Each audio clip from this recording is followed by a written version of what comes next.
धीरे धीरे अपनी आंखें बंद करो और एक बात समझो, तुम किसी को अपनी तरफ खींच नहीं सकते। जिसे खींचना पड़ जाए वह कभी तुम्हारा था ही नहीं। लेकिन मनुष्य का मन बड़ा विचित्र है। जिस चीज को वह आसानी से पा लेता है उसकी कीमत भूल जाता है, और जो चीज उससे दूर चली जाती है उसके बारे में बार बार सोचता है। इसीलिए आज मैं तुम्हें 3 रिवर्स साइकोलॉजी सीक्रेट्स बताऊंगा। ये किसी को नियंत्रित करने के लिए नहीं है, ये तुम्हें इतना मूल्यवान बनाने के लिए है कि सामने वाला खुद तुम्हारी कमी महसूस करने लगे। पहला सीक्रेट, अपनी अनुपस्थिति की ताकत समझो। अधिकतर लोग गलती क्या करते हैं, जैसे ही सामने वाला दूर होता है वे और ज्यादा पास जाने लगते हैं। मैसेज, कॉल, समझाना, मनाना। लेकिन मनोविज्ञान कहता है कि जरूरत से ज्यादा उपलब्धता आकर्षण को कम कर देती है। जब तुम हर समय सामने होते हो तब तुम्हारी उपस्थिति सामान्य लगने लगती है। लेकिन जब तुम अपने भीतर लौट जाते हो, जब तुम हर समय अपनी मौजूदगी साबित करना बंद कर देते हो, तब पहली बार सामने वाला तुम्हारी अनुपस्थिति को महसूस करता है।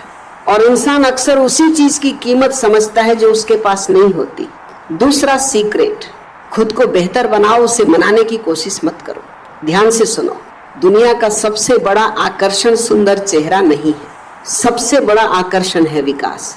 जब कोई देखता है कि तुम टूटने के बजाय मजबूत हो रहे हो, हारने के बजाय आगे बढ़ रहे हो, तो उसके भीतर एक सवाल पैदा होता है, मैंने जिसे छोड़ा था वह पहले से बेहतर कैसे हो गया। यहीं से तुम्हारी याद शुरू होती है। नई स्किल सीखो, अपने शरीर पर काम करो, अपने लक्ष्य पर ध्यान दो।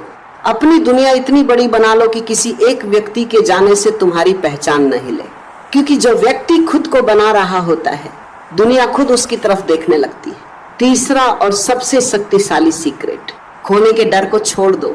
जिस दिन तुम्हारा डर खत्म हो जाता है उसी दिन तुम्हारी ताकत शुरू होती है। अधिकतर लोग प्रेम नहीं करते, वे खोने से डरते हैं, और डर इंसान को कमजोर बना देता है।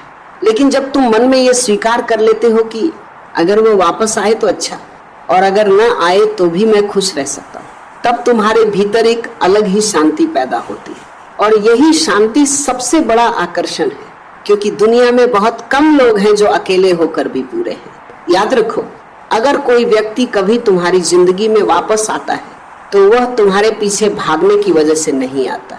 वह तब आता है जब उसे एहसास होता है कि उसने कुछ मूल्यवान खो दिया है। और यह एहसास तुम्हारे शब्दों से नहीं, तुम्हारे बदलाव से पैदा होता है। इसलिए किसी को तड़पाने की कोशिश मत करो। खुद को इतना मजबूत बनाओ, इतना शांत बनाओ, इतना मूल्यवान बनाओ कि तुम्हारी कमी अपने आप महसूस होने लगे। और तब वापस कौन आता है और कौन नहीं, ये सवाल भी महत्व खो देता है, क्योंकि तब तक तुम खुद को पा चुके होते हो। और जिसने खुद को पा लिया उससे ज्यादा आकर्षक इस दुनिया में कोई नहीं।